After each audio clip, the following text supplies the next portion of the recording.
I've seen a lot of change, been through a lot of pain. Some things are not the same as they were a year ago, but all will be okay. I move on each and every day. The past is where it stays, way back a year ago. Hello everyone, welcome back to our Diego Simeone recreation series. Right, so we didn't get to go through the defensive stats in the last game, right? So we're going to do that in today's episode, and then we're going to do the whole summer transfer window. Maybe we'll get through the first game as well. Depends what the fixture is, I suppose. And yeah, we'll see. We'll see what happens from there. But we're going to go through the defensive stats first of the team. And the first thing we're going to do is clear the squads. Right. And yeah, let's go through and let's figure out what players let us down from a defensive perspective. I mean, like I said before, 29 from 38, as opposed to 26 from 38, which is what he got in real life, Simeone's team. That's not a huge difference. So it's not going to be loads of picking up players saying they're the problem. But let's just see who's been underperforming. First of all, from an out-of-possession defensive perspective, and then we'll scale it from there to everything and see who generally just wasn't very good or just wasn't effective enough, I suppose is the best way to put it. So let's have a look. Right, so the first thing I wanted to look at was just our back four, and let's see what we got from here. So that's our four centre-backs, two up-backs, two left-backs, all next to each other there, nice and easy, just to make it easy visually for us all to look at. So let's see what stands out here. So first of all, area 1 percentage. So Skriniar and Lacroix, the two starting centre-backs, massively higher than Jimenez on 79 and Hermoso on 60%. That's really poor. So we all know what's happening to these two. They're both going to be gone. Like that's just not good enough in a low block team, especially in a football manager, let alone real life. Tackle one ratio, you got 84 and 75, then a 77 from Jimenez, which isn't as bad, and then 62 from Hermoso. You can see where Hermoso and why Hermoso's going to be going out the door. Tackles per 90, that's a little bit, that's not as much of an important one for me. It depends on the game, really, for a lot of it. Interceptions per 90 a little bit as well, but you can see here that Lacroix and Jimenez both got quite a lot. Skriniar's a bit lower on that, which is interesting, but his tackle one ratio is higher, so he sort of evens out a little bit for that. Blocks per 90, the two starters are a little higher. Hermoso's got quite a few there. He did play left back a few times as well. I don't care as much about that. Key tackles per 90, it looks like Lacroix gets quite a few of those in, and that's pretty much it from the out of possession stuff. So looking at progressive passes, that's pretty close between a lot of them there. Which obviously we don't care too much about that. Dribbles per 90, the quad dribbles up from the back quite a lot, and we've got some of this done already. And average ratings though, 6.92, 6.90, 6.92, 6.86. I mean, you can just see by every single metric so far, Hermoso is the one that's going to be gone, right? Looking a bit like value for money, as it were. The money we're getting from Hermoso isn't as much, which is a bit of a shame, but you're looking at some of the other players, you're looking at the minutes they've played as well, the average ratings they gave us. I would say that Jimenez competes and just about gets himself in the reckoning to stay, but we're going to probably let him go anyway because he wants to leave. He's club homegrown though, Jimenez. Maybe we should think about that a little bit. Jimenez could be saved, but Hermoso's definitely going. Right, wingbacks then, let's highlight them here. So we can see header-one ratio is good for our starting right back and our back at left back. So Reguilon's pretty poor there, who's only on loan. He's currently starting left back, so that could be a potential way to gain some extra stats there by letting him go. You've got tackle one ratio where he's high, but Singo's low. That's where they sort of even each other out. So Singo's better in the air, but Reguilon's better at winning his tackles, which is fine. And he wins more tackles because he gets more tackles per 90.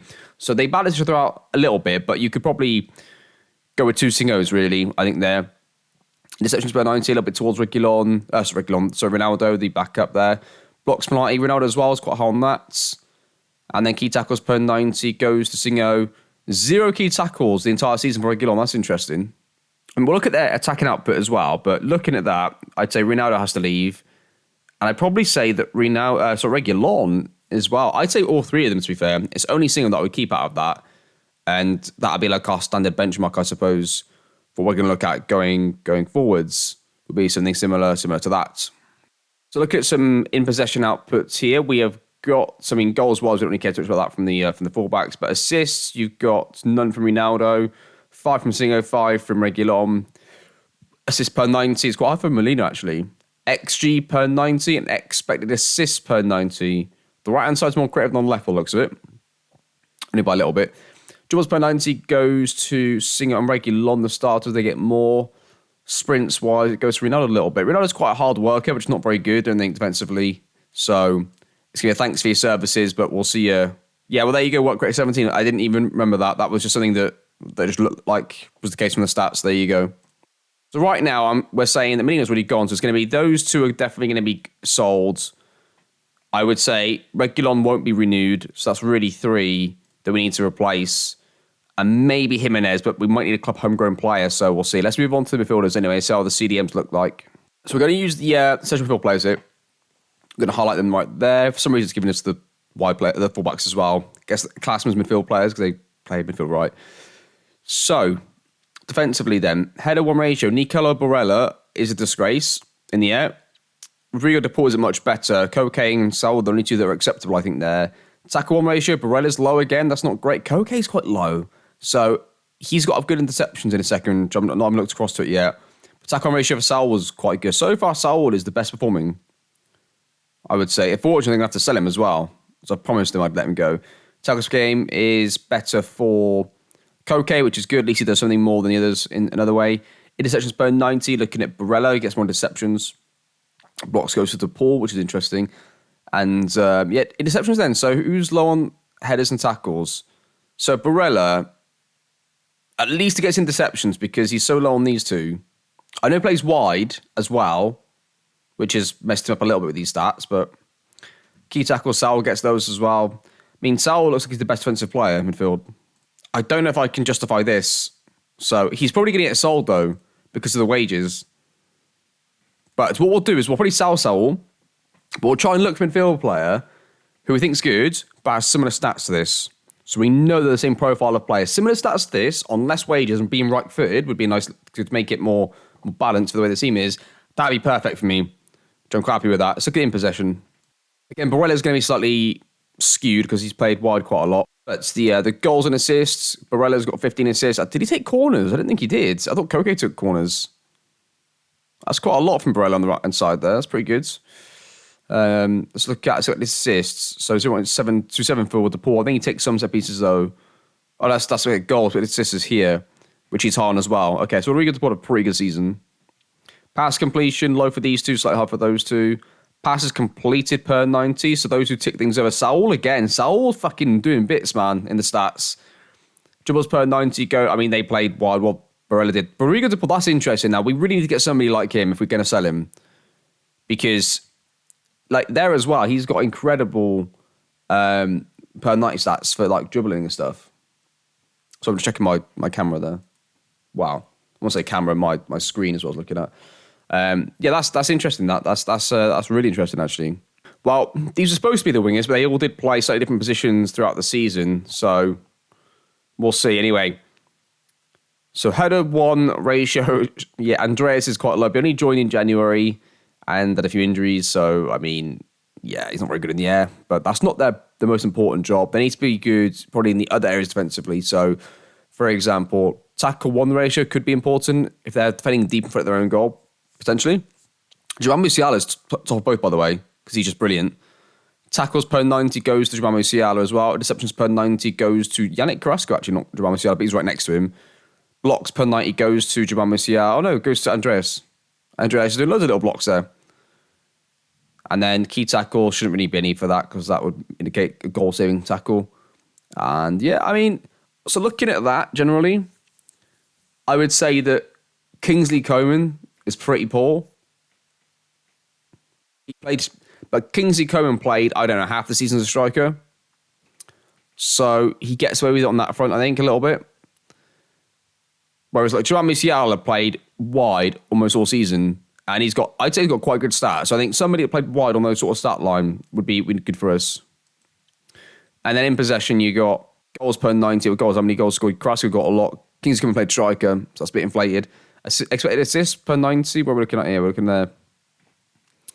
Yeah, João Musiala top of that as well. João Musiala was fantastic, despite the fact he wasn't the best version of himself. Like, if you look at the end of the City season, in the City save we just did, and look at this one, he's not as good in this one at all, is he? By quite a distance. Because the team didn't do quite as well, for one reason, I suppose. Pass completion ratio. João Musiala is quite low on that. It forces a few through. So it looks like the players that play wide have slightly lower percentages. They're forcing a lot of balls through, especially ones that play on the left. Dribbles per 90 goes to It goes to Yannick and Jerome Musiala ahead of Comings, who played a striker, I suppose, a little bit. Yeah, so that gets messed up a little bit because of that. Open play, key passes per 9. That's an interesting one. Who's got the highest on that? Andreas, Musiala, both pretty good. Kingscomb's got a few. Okay. So Carrasco, though, no.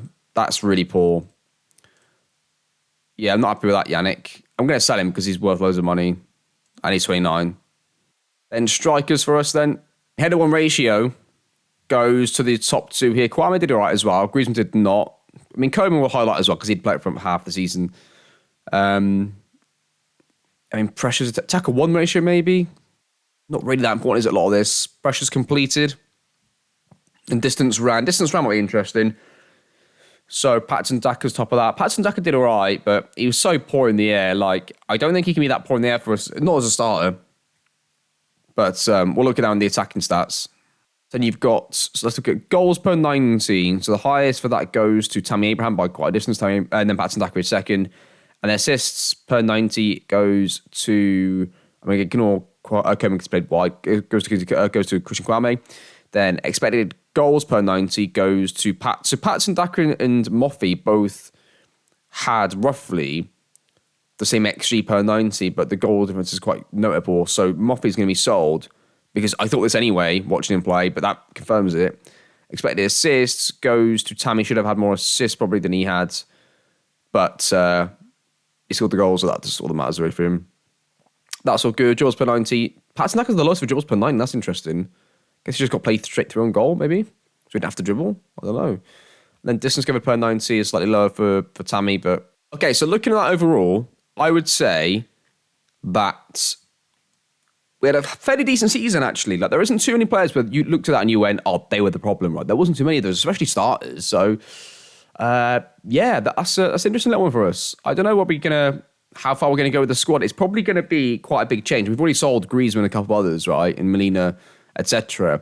So I think we're going to start off with, let's go defenders first. So we know Hermoso has to leave, right? He was by far the worst. He's got to go. Goalkeeper's going to stay the same. We've already got to change it right back. Ronaldo also is going to leave. That's fine. Reguilon as well. We're not going to re-sign him, so that's okay. I think for defenders, we'll do that for now. Jimenez could leave. He is club homegrown, though. How much would he get as 27? Minus £1. What is this nonsense here? Let's see what we get, because he is transferable by request. See what we get for him, but I'm not as keen to sell him as the others. Rodrigo de Paul's worth a lot of money. I mean, it's between him and Barella, really, like for that sort of... We could move Barella long-term into that CDM role, but Barella needs to be better defensively. He wasn't good enough defensively, really, in that game. In that season. Sal was good. Sal was really good. The only reason I'm going to transfer list him is because of his wages. Although he was the best, I feel like we can get a better player, or a player that can do his job for a lot less wages, which is currently crippling us a little bit, along with Griezmann's wages. So we'll offer him out. We'll offer out De Paul out, as I like De Paul a lot, but I'm going to offer him out just because his position is actually really poor, and I think Barella could have done his job if he played CDM the whole season. So we'll wait and see on it. Wait and see on how that sort of turns out. But again, I'm offering these players out. Doesn't mean I'm definitely going to sell them. I'm just seeing what we get for them. And then we'll work out from there. But Koke's not going anywhere. Andreas needs to have a good preseason and be fine. And then, Patson Daka infuriated me last season, but I don't know whether we should sell him or not. Moffey definitely needs to go. That's definitely one that needs to go. And Kwame is just a backup that's going to be really unhappy. I might just keep him because he's a good emergency player. And we'll see what we get with that. So we'll come back in a few days, I think, and let's have a quick look at some players. Let's have a quick look, actually. Right, let's have a look at, first things first, what's the most important thing? Probably a striker. I know I want to get, though, for this. Can we get him, actually? Oh, we can. He's there. But how much is he going to cost? We get him for, like, crazy cheap deal. I don't think we're going to get the striker that I want, or any of them really, because they all look like they're worth way too much right this second. So it could be that it's like Darwin Núñez. I'd rather not. I want somebody more in the David Villa mold, but maybe Ansu Fati, maybe a young Tell, but he would need years to develop, wouldn't he? Ansu Fati would probably be an accurate one. Like a David Villa. His work rate should be a bit higher, but maybe that's the way you go for your David Villa. Let's put in a couple of stats here. So let's go tackle ratio 85, header 177, and just do that. So there you go then, central midfield players, or the can play central midfield, that have those stats. So let's go to accomplish, actually, because I don't want centre-backs really to be appearing on this list too much. Let's see what we got here. So there's not really anybody that's like top level that would be good. I mean, there's some good players there, but they would have played centre-back. You can just tell, like, him, and then St. Juiced, a few other players. Maybe Emre Can would be good. Played left-back for a lot of the season, so his stats were played there. Yeah, that's not ideal. Let's lower that to like 75 and that to 77 and no lower than that. There's absolutely nobody here that is in that sort of mould that would do the job to the same level as at least what Saul was doing. I know the midfield players would have had slightly better attacking output than defensive, so it balanced out a little bit, but I was hoping to find somebody who just played as well as Saul did, but okay, I've just dropped the header 1 ratio and kept the tackle 1 slightly higher still, just to see if it was that affected it. So I do like Brian Christian. I just don't think he's worth the money. I'd rather just keep Saul on his 200 grand a week, to be honest. So I'm going to go and look at this off camera because it's going to be a lot of scouting, to be honest. So let's have a look at fullbacks. So we want Singo. We want I'm just looking at the main two stats to begin with. 71 and 84, let's look at. Let's look at left backs first because that is the position where we need a starting player, and we definitely do need a starting player. So Miguel Gutierrez, young, got good solid defensive stats this season apparently. I mean, how many games did he play? The whole season. I did look at him in the summer. He could be quite good actually. We'll see what we can get for him because he would be quite a good player and he's homegrown as well, obviously, so that'd be good as well there. Yeah, not too many others past that, so let's just drop the header 1 ratio to like 77 and see how that does. So I like Mickey van der Ven. He is 6'4". He's more like a centre-back, really, but he is quick and he's good enough going forwards where he'd still be an option. Because don't forget, like, when you have Felipe Luis and Juan Fran, they had attacking fullbacks that year, right? Despite the fact they were quite a defensive side, they had fullbacks that could attack, but they could defend as well. But you need to be able to have players that can really be a threat as an attacking fullback as well, right? So, got to be conscious of that, and you're not just signing defensive fullbacks, for the sake of them being defensive. They need to be able to provide a threat going the other way. Like, I don't mind signing a fullback that hasn't got the same attacking stats as our fullbacks, because they could have played as an attacking fullback in a really poor team, so they didn't get the chance to have the success that other fullbacks would have done, right? Yeah, I like a few more of those as well. Let's look at centre-backs then. So Skriniar's 84 and 86. That's the standard, I think, for centre-backs for us. I mean, nobody good with these stats, I don't think. But, there's a few in there. Robin Lenormand is definitely one I would look at. Yeah, if he's getting those stats, I would definitely be looking at him. Yeah, those are the main ones. So let's take that down to 83 and that down to 84, 83 as well. Let's go to 83s. What else we got? Not to me, I have to have a further look at that. But they're quite expensive, the players that are on the list there, so that's not ideal. But yeah, I'm going to go ahead and have a look at this, and you'll come back at some point in probably a few weeks, and we'll go through the players that we've sold, players we're looking to bring in. See you in a second for that. End of season reviews. So we're going to go through this now as well together. The new arrivals. So Abraham is top of the list with 41 goals, 43 appearances. That's pretty standard. Average rating of 7.69. Great player. Kingsley Coman did pretty well as well. Only 18 starts, 18 goals, 10 assists. That's pretty good stats. Thomas Ciala's third. A few other names there. Who was bottom? Skriniar was bottom, was he? Still had an A+, though. That's pretty good. Some of those signings weren't ours, obviously. Seems like every player that we actually signed, they actually liked, so that's good. Results, I mean, we've been through this already, but hopefully we'll do slightly better next year, and hopefully the top two teams don't do much better than that as well. Finances, everything goes up. Big year sold shirt. Some of those were our players that we signed. Yeah, that was pretty much a team for the season, wasn't it? That's pretty correct in terms of the first team there, apart from maybe Moffy. Accolades, some player of the season, Tammy Abraham. Young player of the season is Moffy. Signing of the season is Tammy. Goal of the season, Tammy. Took goal scorer is Tammy. Most assists was Barella. Most player of the matches was Tammy. Highest average rating was Tammy. You can see the pattern there. Passes clicked by night was Mario. Goals by player in the match was Patson Daka with 7. Yes, so he did score a few goals, Patson, but he got loaded in that bloody cup game that inflated it. Most assists by player in the season was Barella. Most clean sheets in the season was Oblak. 26 clean sheets, that's pretty good, isn't it? One other thing to note is that Tammy Abraham won the Player of the Year. He won the Goal Scorer Awards, and I finished second in the Manager of the Year. And that was your Team of the Year, with only Tammy in it from our team.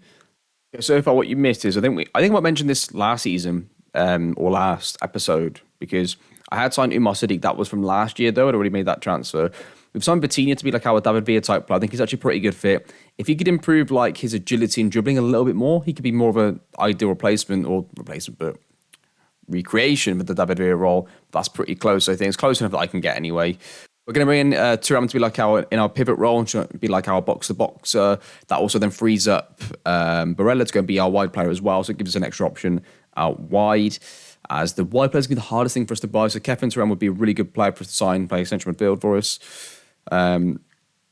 We could be bringing Reguilon as a backup left back, because he would be a starter, be able to back up, because Renan Lodi comes back off loan from Nottingham Forest, and he'd be the starter. So he's going to come in and be he's a almost perfect replacement for Felipe Luis, or recreation for Felipe Luis. So yeah, I'm actually looking for a cheap backup left back to be a backup to him, so we can invest money elsewhere. And then Joe Gomez is still probably going to be our third choice centre back right this second, because he had the defensive stats that we needed. He can also play right back in an emergency. Could be quite a good one. Players out. We have sold so far. Obviously, Griezmann's already gone. Carrasco's gone. Hermoso's gone. Jimenez has gone. Rudiger De Paul's gone. A lot of players have gone there. And that's what's freed up a lot of the money. As you can see in the transfer money and the wage budget, they're in a really healthy financial position going into the next few weeks of the transfer markets. And yeah, I guess we'll join back next. I think probably around then the first game of the season. In terms of what my current plans are, you've seen all of it there. The players that haven't gone yet, I'm trying to get rid of. There's a few that just haven't quite left the club yet. And Moffy is the only player I can't seem to get an offer for, even for like really low amounts of money. So he could end up going out on loan at this point, but we'll see. I'll see you in a few weeks then for a conclusion of the transfer window and the first game of the season. And welcome back, everyone. Let's go through the transfers you managed to bring in for this season. I'm looking forward to this. It's quite interesting. Now, there's some big names in there, but they're in the same profile of player, I think, that we'd want in a Simeone recreation. So let's get into it.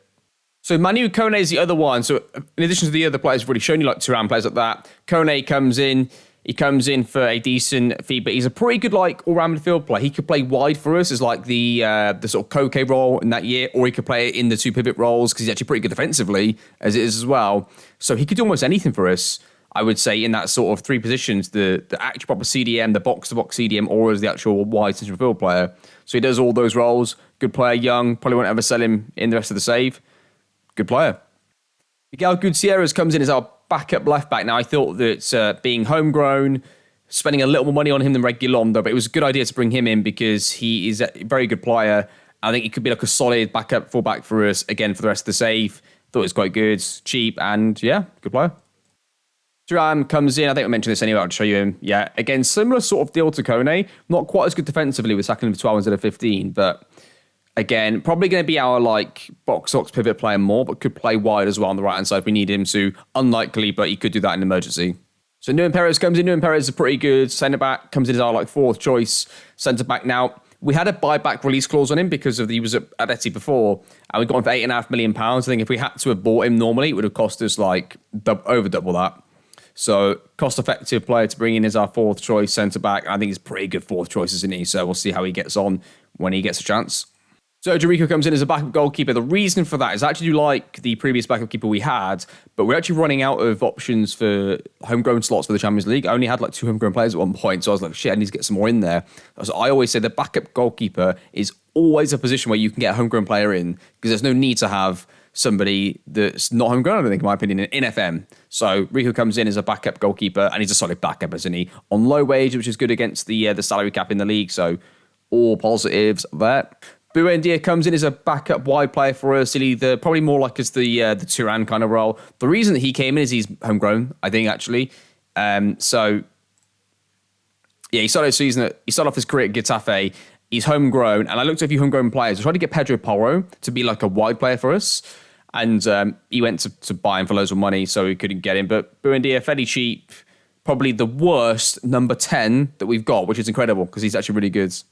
Right, I'll say Samuel comes in as our backup right back. Again, in that sort of mould of can go forwards, be effective going forwards like a Juan Fran, but he can tackle, he can be aggressive. He's not the best, most developed mentally and technically overall, but he's there as a backup. He could also go play wide for us if we needed to, like as a winger, but It's just a cheap backup. We needed to rein the funds in because of this one last signing that we made who's going to change the game. I don't know who's going to play. Jude Bellingham comes in. Now, I didn't know where. Jude Bellingham comes in. Now, I didn't know if I was ever going to use him from a content perspective in this FM because I didn't think I was going to do a save where he would be with us. But he comes in for £85 million, and like he could be our Koke on the right hand side. He could be our Arda Turan. He's not. He's going to be more on the. He's going to be the Koke role, or he could be more like our sort of Gabby role. He could be either of those two, and I don't think it really matters which one he does. And I don't know which one it's going to be because he's got so many other players that can do it. Basically, now if you look at the squad, that is all the transfers, by the way. I'll go through the outs in a second. We've basically got 1, 2, 3, 4. I would then say 5, 6, 7, even there. Any of those players, not Koke, but the rest of them, any of them could play in the Gabby role, the Koke role, maybe some of them even the Arda Turan role as well. We've got number 10s everywhere. We don't have any wingers at all. No traditional wingers at all in the squad, which is exactly the kind of profile player that he went for, right? They did have a couple of wingers, and like they had like Diego's that were number 10, but they had his name escapes me. The left-footed winger they had, who came off the bench a few times, but he didn't really play much, and that's why as well I sold Coman. So the reason we got Bellingham, that wasn't planned, and I wasn't planning on bringing him in, but Manchester City came in for where is he? Kingsley Coman. They offered me like a decent man. I said, well, how about an extra like 10 million up front, an extra 15 million in installments? And they said, yeah, okay. So I thought, well, if we're going to sell Coman for 50 million, then why don't we then bring in Jude Bellingham if we could get him? And we could. So Jude Bellingham comes in. Now that is a really good team, and it's incredible really because you've got the 4 central midfielders across the pitch, which is what he had really. Arda Turan, he had his Koke, Gabby, and Thiago. We're going to recreate that now. If we're losing a game, we need to change it. We need to bring on like wingers. We ain't got any, so I'm not sure what we're going to do there. But it's going to be number 10 for number 10. Hopefully the one before does better than the other. I don't know who's going to play because Musiala has to play. I feel like Andreas has to play because he'll get amazing. But maybe Andreas doesn't play anymore. Would that cost us points? Because in my head, I would want to... Those three I want to play because I think they need to be in the team. And that would then leave you maybe Barella or Koke to go maybe CDM. This guy's just the spare player at this point. But the best team, you'd probably have those two. Him on the left, him on the right, and then something like a Thuram and Barella. That's probably the best team. So, I don't know, honestly. It's a tough first game with Sevilla at home. Not the easiest first game of the season at all. And we got Espanyol away. When do we play Barca and Madrid? Play them both at home first. Okay, interesting. Right, so that's your team. Finances, I think we're scheduled to lose like 100 million end of the year. No, 80 it is. 80 to 100, which is fine because when you get about that anyway at the end of the season for the money you get, so it's fine. Put you on schedule for that. Strikers, we don't really have that sort of pacey royal class in behind striker that I think most people love to have in FM. So I think for the starting team, Tammy Abraham is going to be our David Villa. Let's put that in quotes. And Sadiq will be our Diego Costa. That's how we're going to do it. And Vitinha will come on. Either he'll come in and be the David Villa, or if it's Sadiq that comes off, well, he'll be the David Villa anyway, then Tammy Abraham will go be the Diego Costa. That's how we're going to do it. Patson Daka's the fourth choice and only an emergency player. I'm fed up with him, so he can just be the emergency one there. That is it. That's your squad. Hopefully you enjoyed seeing a bit of that. Let's put the team together and let's get into the first game of the season against Sevilla.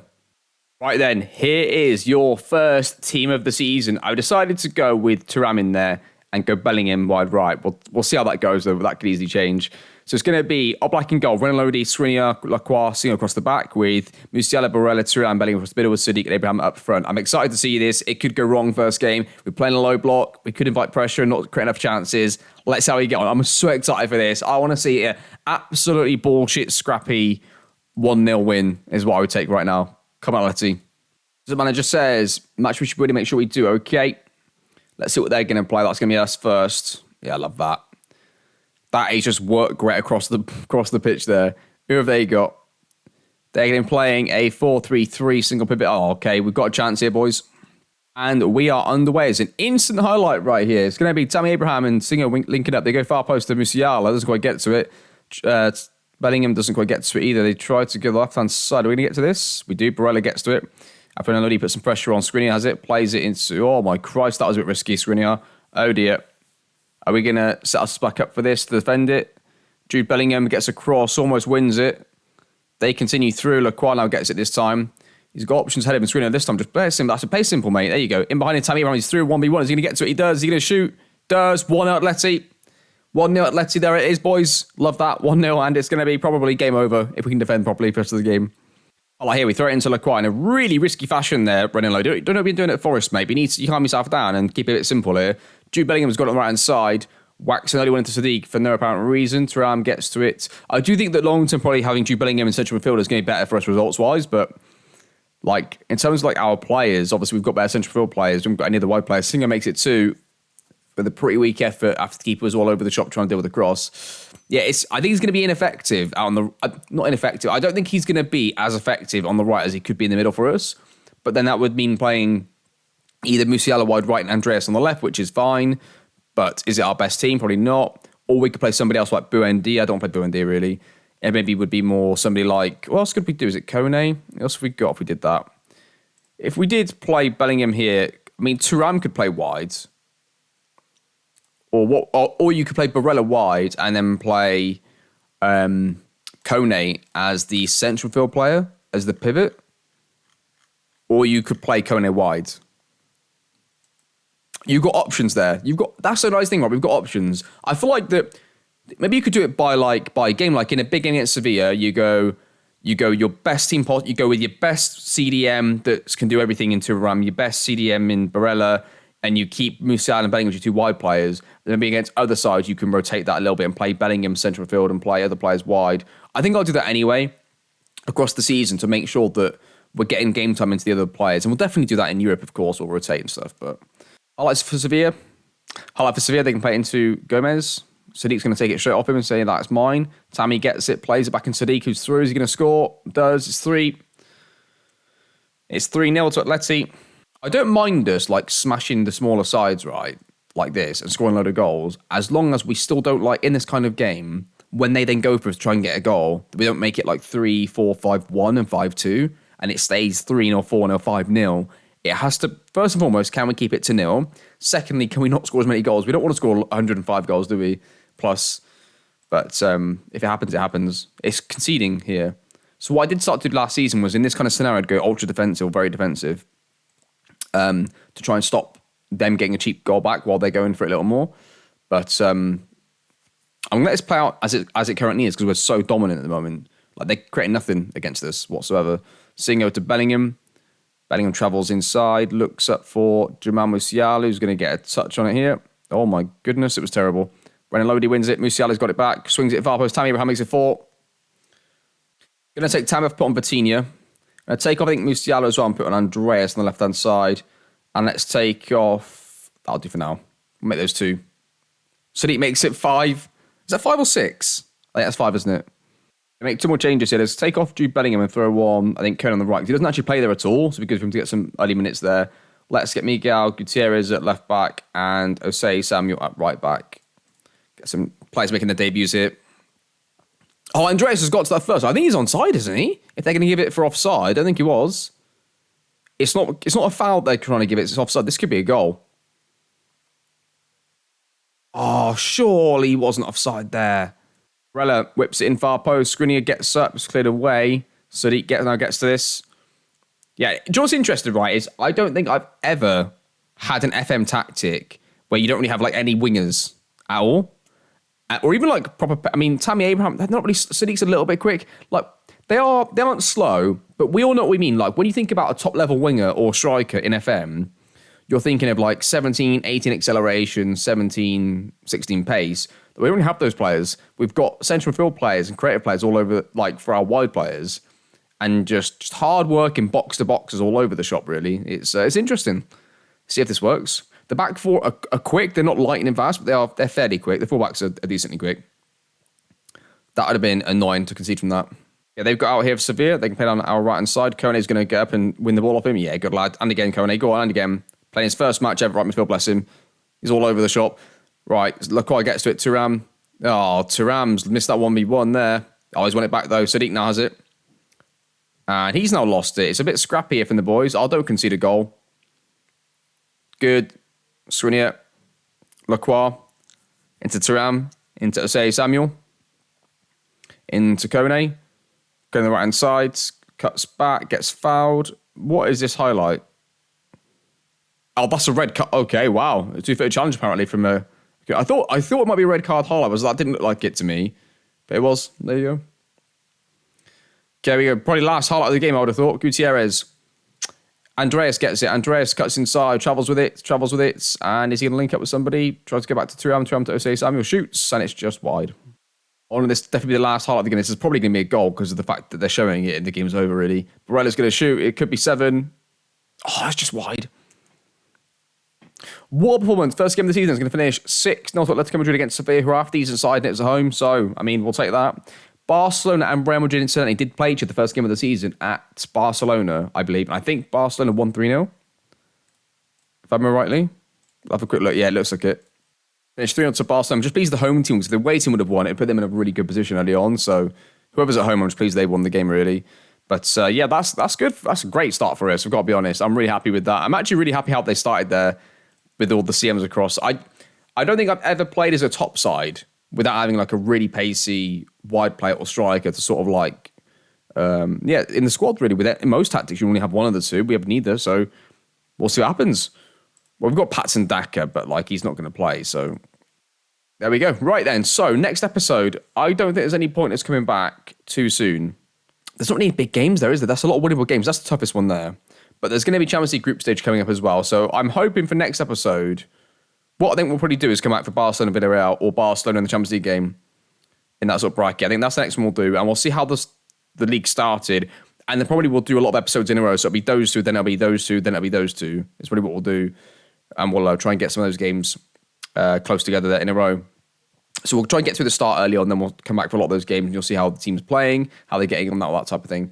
But hope you enjoyed the series. Thank you for watching. Hope you appreciating all the content being put out. And yeah, I appreciate you all for watching, and I'll see you all next time. Thanks for watching.